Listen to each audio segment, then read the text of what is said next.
Welcome to the Exponential Minds Podcast.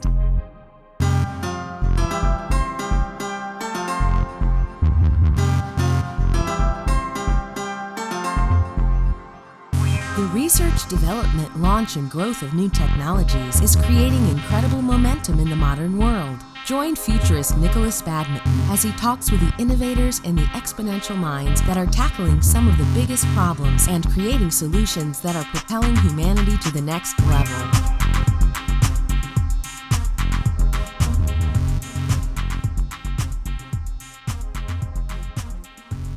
Hello and welcome to the latest episode of the Exponential Minds podcast. My name is Nikolas Badminton. I'm a futurist. I help my clients look out 5, 10, 20 plus years into the future so they can create a better today within their businesses and governments and society as a whole. And today, I'm incredibly excited in today's episode to invite Richard Yonck onto the podcast. Richard is a futurist with Intelligent Future Consulting over on the West Coast in Seattle, where he's an advisor to businesses and organizations about emerging trends and future developments. He explores developing trends in emerging technologies, including artificial intelligence, healthcare, biotechnology and genetics, transportation, robotics, and more.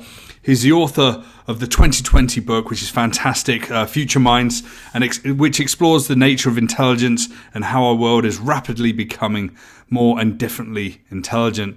Back in 2017, his previous book, Heart of the Machine, Our Future in a World of Artificial Emotional Intelligence, looks at the future of the emerging technologies, making it possible for computers and robots to read, interpret, and even influence human emotions. Richard, welcome to the podcast. Thanks so much, Nick. It's a delight to be here, and I'm really looking forward to speaking to you about a lot of different areas with regard to the future. Okay, let's get into it. And we're both on the Futurist.com think tank, and we both know Glenn Heemstra, and that's how we got connected together. So that's really exciting already. And we had a pre-conversation a couple of weeks ago, and I'm really looking forward to this conversation. But can you just share with us a little bit about your journey of how you came to be a futurist and how you came to develop your futures practice? Absolutely. As we were talking a little earlier, everybody's story is quite unique, and it really kind of shapes who and how we end up approaching this whole process, which is in many respects a very, very unique area of human thinking. I began from early on with a interest and focus in both the sciences and the media arts. So I actually had a deep background in a range of different sciences, astronomy, chemistry, physics, and so forth, and computer programming from really early on, the early 70s. And then ended up going into media, ended up becoming involved in science education programs and the like, a way for me to be able to explore a lot of different broad areas and aspects about technology and how it would affect our world. And this was something that I did for a decade, and then got more into computer systems analysis, and that gradually, incrementally became more and more futures oriented, different types of just projecting and understanding where the technology was going to be taking us. One of the things that whole path gave me, though, was, I feel, a firsthand perspective on the shifting nature of the digital convergence that took place during that 80s and 90s period, when a range of different technologies that have been very analog for decades, desktop publishing, video, or previously motion pictures, different technologies suddenly became transformed, and it changed the economics of those fields. It had some devastating effects on different businesses and business models, and it was a real interesting perspective on how this kind of change could really impact lives. So I feel that was a major influence from that early period. And we're talking about like the beginnings of the internet, sort of late 80s into early 90s. And suddenly, what do we do with this cool online connected world? And then suddenly you've got this influx of new business models, new ideas, new media, the things that are really pushing our thinking, like, the early media networks like Josh Harris's Pseudo and some of his experiences with like We Live in Public and all of that fun stuff that I kind of like to reference as well. But how has sort of growing up and sort of exploring those worlds sort of enabled you to be able to speak with confidence about the future today? Well, certainly it grows from there. I'm an avid and deep reader. I cover a lot of different, not just technologies, but different aspects about society, about philosophy that I've read through and spoken to people and spoken with experts about through the years. And all of this comes together in what I think is a very, very important way, because as you know, futures thinking is very much systems thinking. It's not a question of just, we have one technology or we have one change and the world is going to do this. That's not how it works. It's that kind of thinking is what gets us perennial expectations of flying cars for the past half century or so.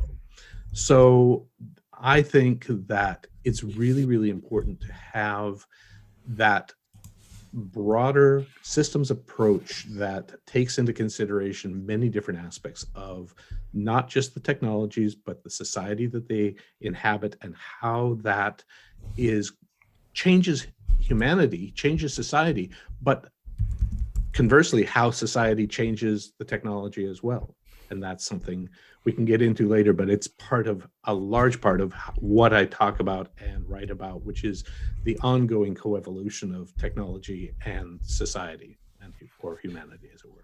Yeah, and let's get into that because having read through Future Minds, your book that you released last year, and it's had a lot of positive reaction to this. Lots of people sort of talking about this online and sort of saying that this is sort of essential reading. Really thinking about that rise of artificial intelligence and intelligence as a whole. From the deep past to where we are today into that deep future. And I love the way that you sort of position those things, because we often forget that something came before, like where we're standing today, and it's an important perspective to as we look to the far future as well. But I was really interesting as you sort of delved into that, your thoughts and thinking around machine learning and robotics, but also, I'm a transhumanist, so I get super excited when I start thinking about, intelligence augmentation. How can we upgrade human 1.0? And you talk in the book about hacking human 2.0, right? You talk about brain-computer interfaces and a number of those other elements. So I'd love to know, what you found as you were going through the book and researching this, and some of the structures you put in the book to discuss how the world is sort of changing with regards to this evolution that humanity's finding itself in. Absolutely. And thank you so much for the very kind compliment. It was a delight to write. It was a book that I've actually had in mind for a good couple of decades. When I first approached it, probably 20 years ago, there was enough there that I knew there was a real book, but there was also some pieces missing. And during the past decade or so, we've seen a number of new discoveries, new insights about the nature of how the universe works, different aspects of physics, complexity, how the universe literally evolves. And those were the pieces to the puzzle that I felt I needed to be able to actually write the book. So if any of your listeners have read either of the books, they'll know that I have enjoyed when I approach something like this, writing from a perspective of a bit what's known as big history. Big history is the idea that our world, our society, is this little period in a very much vastly larger perspective of the cosmos, in terms of Earth history, in terms of the universe's history. And so that perspective tries to teach about our place relative to that in historical terms. I wanted to broaden that and not only begin from those origins, since I was in part with the second book with Future Minds looking at what are the origins of intelligence, but I also wanted to explore further beyond and take that and extend it into the deep future, into a future that is really at a certain level, at a certain point in the later part of the book, at unimaginable time distances from us today. And it's not that you can't get to that level, to that time frame, and not be highly speculative. That's certainly the case. But along the way, there's a whole period of exploring the 21st century and how that is going to change in terms of extrapolating a number of the different technologies that we are currently developing today, how those are likely to evolve, but how they're likely to develop entire ecosystems around them that I think are really, really important to consider as we think about not just those individual technologies, but how they're going to all interact, how they're going to interact with society, and so forth. Yeah, I've been speaking about ecosystems a lot in, the talks that I give, like on radio and in these interviews as well. I think we've forgotten that suddenly all of these systems are really speaking to each other, and now obviously everything is internetized, and everyone talks about the fourth industrial revolution. And as we add, we've got transportation, communications, we've got energy. These are the three dimensions of change, and the innovations in them are connected today. But really, the biology stroke ecology of the world, the biology of humanity and the ecology of the world is coming together to really, speed up the innovation, like create more data than ever before, more insights, and really empower us going forward. How do you think, those perspectives and those dimensions played into your thinking within this book that you wrote?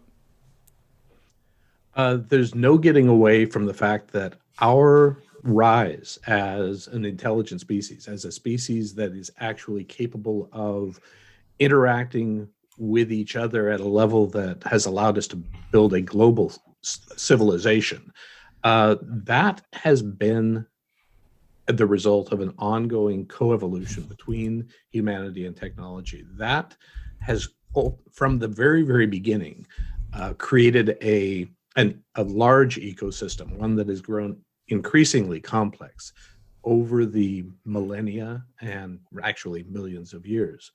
So one of the things I talk about in both books is how from that early period when early hominids, prior to Homo sapiens, Homo erectus, and so forth, actually going back to our Australopithecus, that species began creating and working stone tools.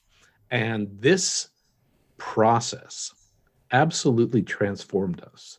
That was really our first foray into working with technology, actually creating on a systematic, continual basis, one that was passed on from generation to generation for over 150,000 generations.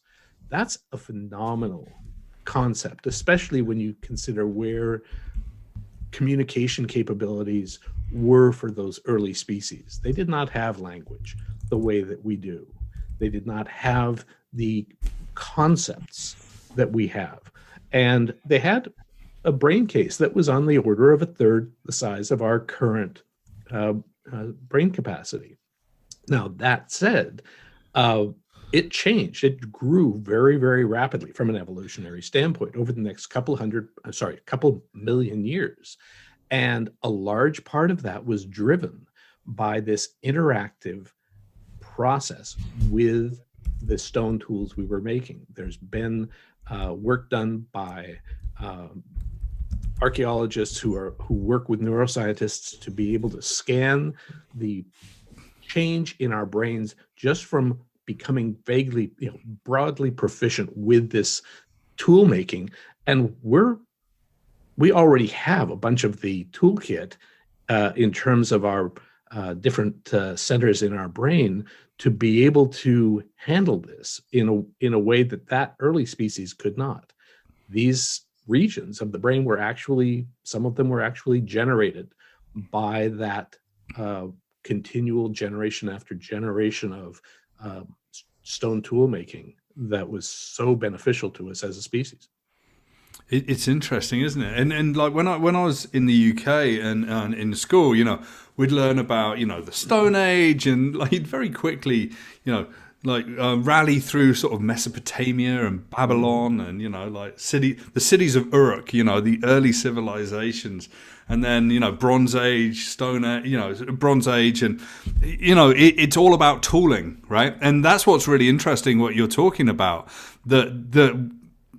If we're thinking about the future, it's just about the application of our intelligence and the tools that we have in our hands, or whether they're virtual tools and we access them through, sort of interfaces or whatever that we sort of enact upon. And now we've got like these ideas of the Kurzweilian ideas of the singularity. We're headed towards this like human machine symbiosis, right? Suddenly we become technology and technology becomes us. So I mean, looking to 2045 and that roundabout time that like Kurzweil and his followers sort of talk about, is that it? Is that the next big leap that we're going to find forward, Richard? Lots of questions and answers in that little passage there, so thank you. I'm going to have to riff on a couple different aspects. Yeah. First off and foremost, technology has and continues to change us in our use of it. Always has, always will. The act of our spending time with any different feature, our different technologies actually rewire us, I guess is the easy way of saying it. And the more that we use a particular technology, the more that our brains modify in order to optimize and utilize it. Some of that over time can develop and be passed along generationally. This isn't to say that you and I sitting here playing on a video game, an Xbox or whatever, it is changing our neural structure, but it isn't to the degree and in a way that is necessarily going to be passed along to our descendants and so forth. But this does change us, and it changes us continually. So we have to be aware of how this interaction takes place if we're going to be working with technology in such fundamental ways going forward. In terms of how it's going to integrate with us, kind of more to that point, we have always been in a symbiosis with technology. This is kind of the point in my books and in my talks. The idea that when we interact with technology, we change it and it changes us. And this is a continual virtuous spiral, rather, that ends up benefiting us, and it ends up gradually, incrementally building, changing, and advancing technological progress as well. To address your point about the singularity, some of that thinking, there are aspects of it that are definitely worth considering and thinking about how we are going to be changed by our technology. I do not put stock in the idea that 2045 is a clock that we are ticking down to. Yeah. Will we get to a point when technology is more directly integrated with our biology? Absolutely. We've been on this path and process for millennia. When I look at and talk about a lot of this. I talk about it in terms of interfaces, because it's actually our interfaces that allow us to integrate and operate and control these technologies.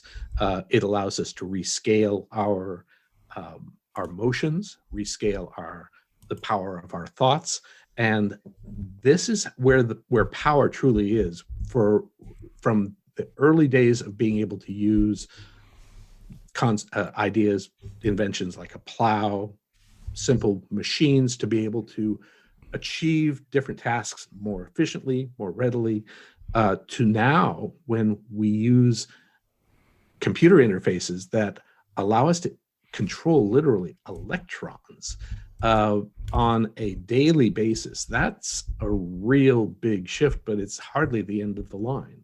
We're going to continue to do this, and it's going to continue to give us more and more capabilities going forward.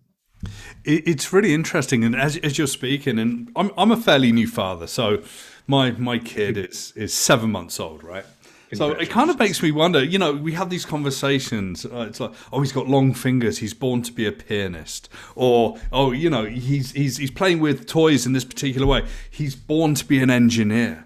I wonder, actually, if in recent years the technologies that I've used since the 80s, the early 80s, when I started programming computers, the computer games I started playing on early sort of home computer technologies like the Spectrum ZX back in the UK, if you remember that kind of stuff, or the Commodore 64, the BBC Micro.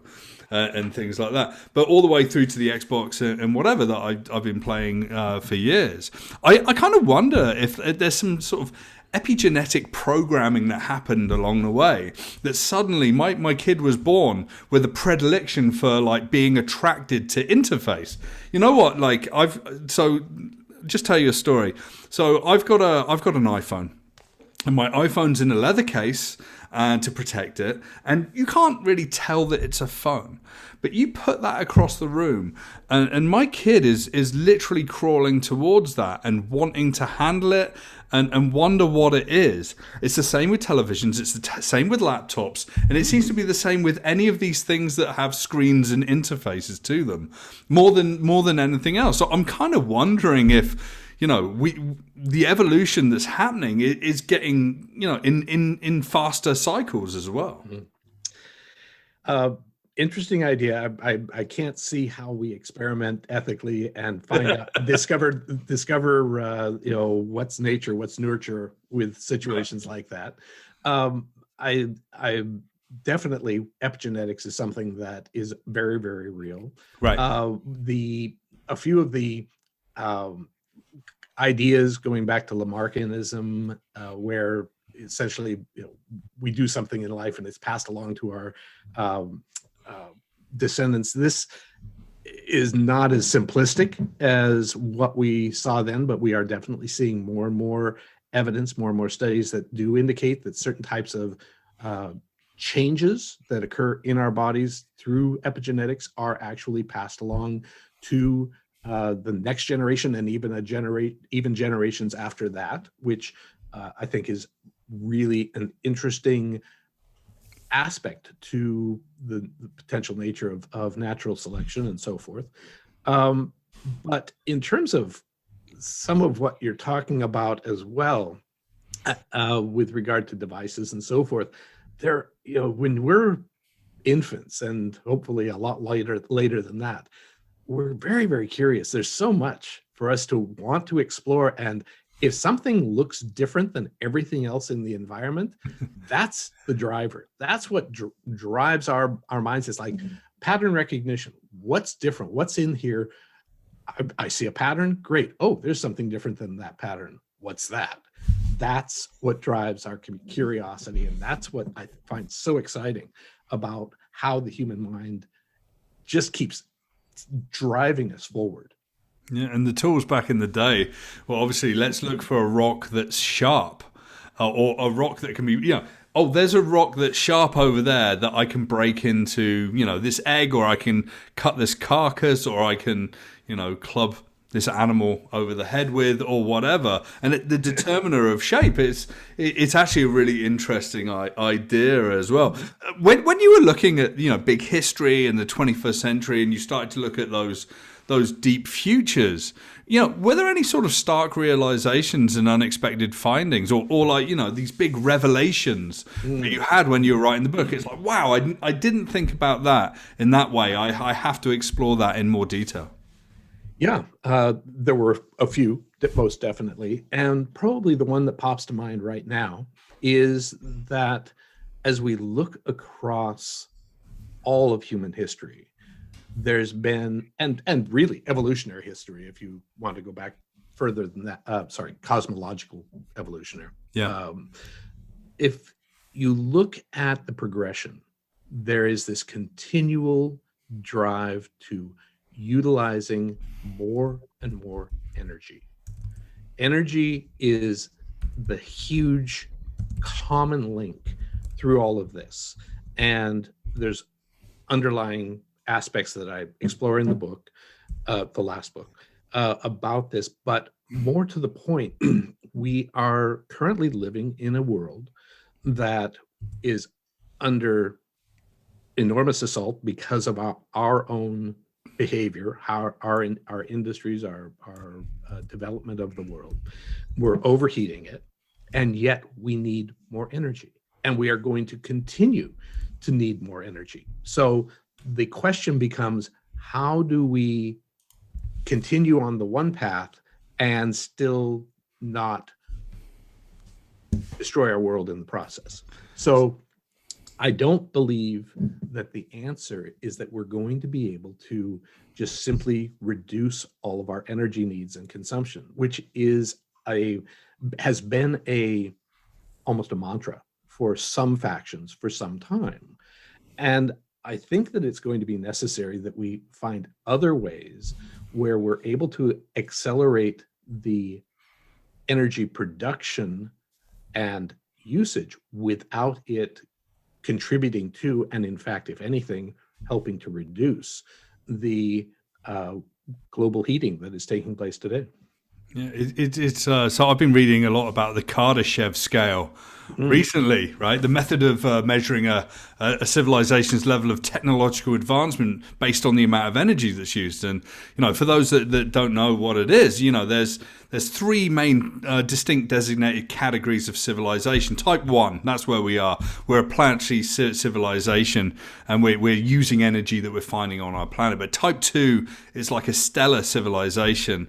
We can use energy, use and control energy at the scale of the planetary system that we're in.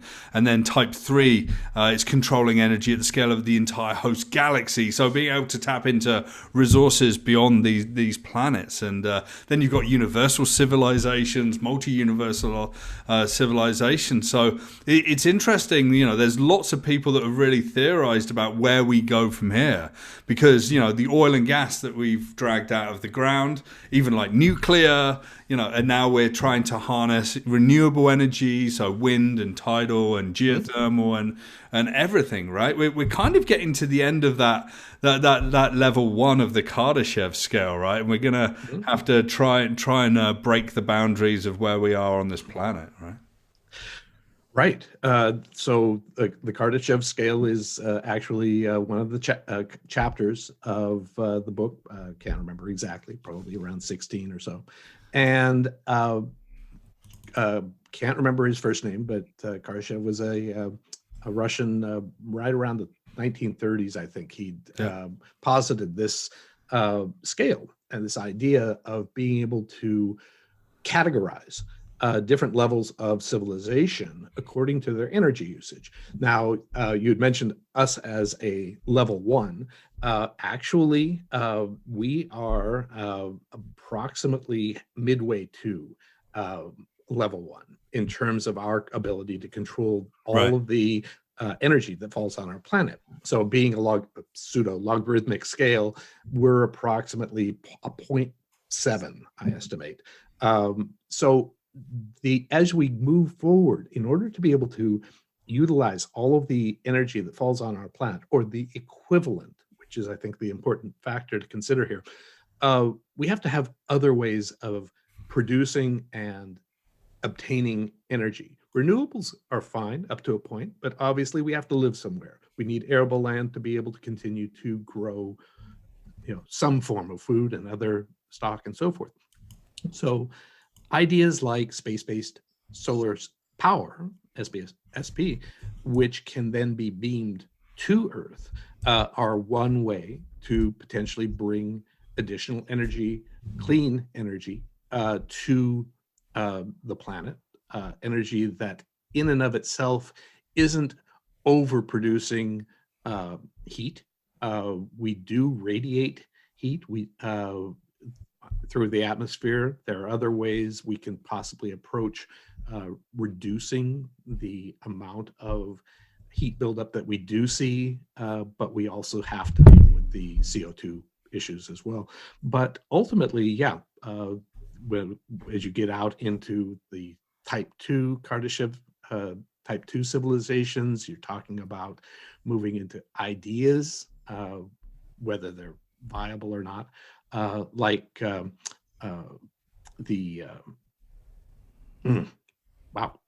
blanking on some of the technology now, but anyway, building large spheres to be able to obtain and control the amount of energy, sunlight that's falling, being produced by our star and so forth.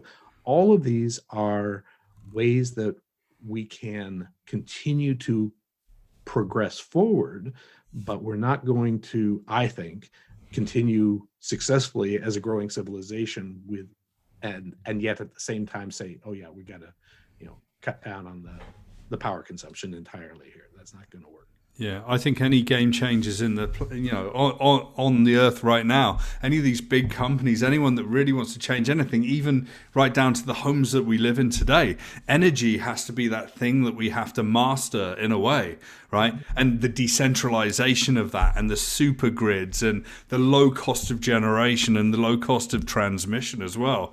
I personally feel is so key to the thriving of the human race in the next sort of 100, 300, 500 years, right? If we don't get that right, we're going to kind of be in a tough spot. Last 270 years, we've been burning coal and oil and gas and been thinking that it's okay. And boy, were we wrong about that, right? So it's interesting. So I mean, looking at these technologies, you've also just recently as well, you've been writing for GeekWire over there in Seattle. I used to live on the West Coast up there in British Columbia in Canada, in Vancouver. So I used to read GeekWire. I used to spend a lot of time in Seattle. You're sort of helping them and helping the readers look at some of the nascent technologies that are being explored today, right? Can you tell us a little bit about a couple of the areas that you've been looking at recently? Sure, absolutely. And just to come back very momentarily, the word I was looking for earlier was the Dyson sphere. Oh yeah, I was reading about the Dyson sphere and a possible the resurrection of dead people the other day. It generally seems to it's kind of wild, different. But there was all about these energy sources and eventual sort of evolution of humanity where we can resurrect the dead from cryonic stasis. Anyway, that one definitely diverges from where we are. Definitely off on a different. Okay, let's come back. Rolling back to GeekWire. I'm exploring a range of different locally focused technologies and work that's being done. An article that just went up a couple of days ago is about a field known as toxic neural degeneration. And what this is essentially in a simplified nutshell, this is about keeping our computers from swearing. So when we talk about generating automated language through different models, whether it's for help systems, whether it's automated help systems, whether it's for different kinds of autocomplete and so forth, we've got certain technologies, and now we're gradually moving into a period where we're actually creating these very large deep learning models like GPT-3 that can take a little seed or a little kernel of a phrase and just take off and write entire passages about it, but it does it entirely on statistical bases. Right. So there's no value system there that is keeping these from saying and doing all kinds of things based on the corpus, the broad training text that has been used to train that model. So this team from the University of Washington and AI2, the Allen Institute for Artificial Intelligence, they worked on how do you actually measure this? How do we actually anticipate what this model is going to be expected to generate in terms of toxic language? And by toxic language, it's not just swearing. It's different kinds of bias, different kinds of racist language, because if you're drawing from something that's available to the public on the internet, there's going to be a certain percentage of this information that is just there as, highly questionable perspectives. And again, here we come into just another problem or aspect of this issue, which is that one person's bias or idea of toxic language doesn't necessarily work for everybody. Some people may not see the issue. So if you say that after 100 generations, this model is going to generate 2%, 4% of toxic language output, how do you use that as a business going forward? There have to be ways to understand, measure, and therefore be able to then create ways of modulating and mitigating those kinds of problems. So that's one of the stories that I just worked on. And it's fascinating just to see what kind of methods they are used to deal with that. GPT-3, you may remember, comes out of OpenAI, and it's this model that is incredibly powerful for automated text generation, but very, very dangerous at the kind of level, potentially dangerous in terms of its application, at the level that ideas like still image and video image deepfakes are, where things are being automatically generated by computers that aren't real, that are of dubious intent, let's say. So. And this could kick off, a dozen conversations in a dozen different areas. Simulation theory, whatever. It's kind of interesting when you talk about, large language systems, toxic language, bias. It's almost like, as if I remember growing up, you almost need to know what is bad in the world so you know how to be good in the world as well, right? So there's value in these systems. I mean, I grew up in Thatcher's Britain in the 1980s, right? So I was surrounded by all sorts of toxic characters as well as some really cool people as well, right? So it's kind of interesting when we start to see this. I mean, these are, when we look at these new technologies, it's starting to feel like they're deeply human, and we're trying to like master something that's got sort of some sort of natural evolutionary ability beyond the technology that it's built on. Yeah, you mentioned one word there that I think is really, really important. I mean, lots of what you just said is really important, but the word value, I think, is really critical. I explored it a lot in the first book, Heart of the Machine, because essentially one of the things that these computers and these programs don't have that we have is value.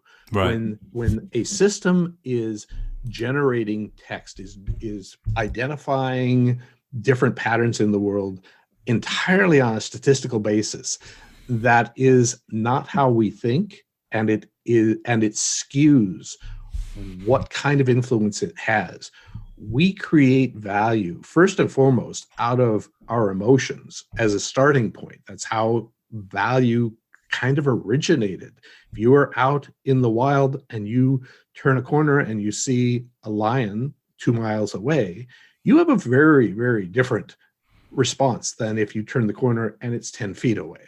Right. And this changes value. One of the examples that I've heard before is that of a chess-playing robot, a chess-playing computer, such as Deep Blue, being absolutely incredibly capable at chess and sitting there and playing a grandmaster, and the building suddenly catches on fire. The grandmaster is going to get up and get the heck out of there. The computer is going to keep playing, and it's going to melt. It's not going to have any kind of survival instinct in and of itself, because it can't understand that something in its environment should have changed its value system at that moment. Right. And it's interesting, the value systems that we build, as humans over the thousands of years that we've been around, tens of thousands of years, hundreds of thousands of years, are going to continue into the future as well. It's the things that differentiate ourselves. So, I mean, we could talk and talk and talk. And I pretty much say this to every guest that I have on the podcast is we need to have another conversation, probably in a few months' time. And I'm pretty sure we'll do that. In fact, I think I need to get a few of the people that I've been speaking to recently on the same podcast for a bit of a roundtable. And maybe we'll do that with the Futurist.com think tank and some of the great minds in there. But Richard, what are the things that you're looking at today, and what would you sort of suggest to the listeners of where is it best to focus sort of some of our thinking in terms of like future states as we sort of sit here today in 2021? Interesting question, because personally, I think that we need all kinds of minds focused on all kinds of areas. There's so much going on in the world. There's so many areas for us to focus on. No single person, no single group of people can do everything that we need to do. We have so many areas that we need to change, improve, try to make our worlds better. And so we're going to need everyone focusing in the areas that they can really bring benefit, that speak to them, that give them passion, but that they hopefully want to use to build better futures, better worlds. I think that that's what's really important. I'm currently working on my next book. I'm not talking about it in depth, but it does talk about and look at the challenges that we face in the near future, because there's some really, really interesting hurdles that we have to get over in the not very distant years if we're going to survive as a species. Yeah, and we as futurists, we're like the navigators, We're saying, hey, head in that direction over there, head in that direction. Maybe we're also the explorers as well. And, I really value conversations like this, Richard. So I'd like to say thank you so much, Richard Yonck, for your insights and your continued efforts to push our thinking forward. And where can we find out a little bit more about you? Certainly. Thanks. And thank you for the conversation, Nick. It's been awesome. I've really enjoyed this. And I think we've definitely managed to cover quite a few bits of territory in this, short span of time. So if you're interested, my company is Intelligent Future Consulting. The website, intelligent-future.com. You can find my books, other writings, and other background on me.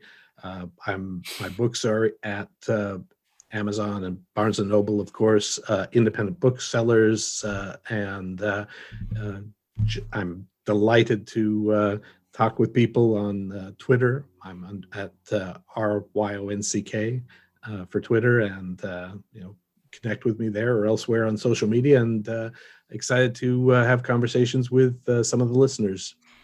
Yeah, that's great. I'm going to put some links to that down in the description of the podcast and when I share this on social media as well. Richard, thank you for your time, and I look forward to chatting again soon. It's been a delight. Thank you. Thanks, Nick.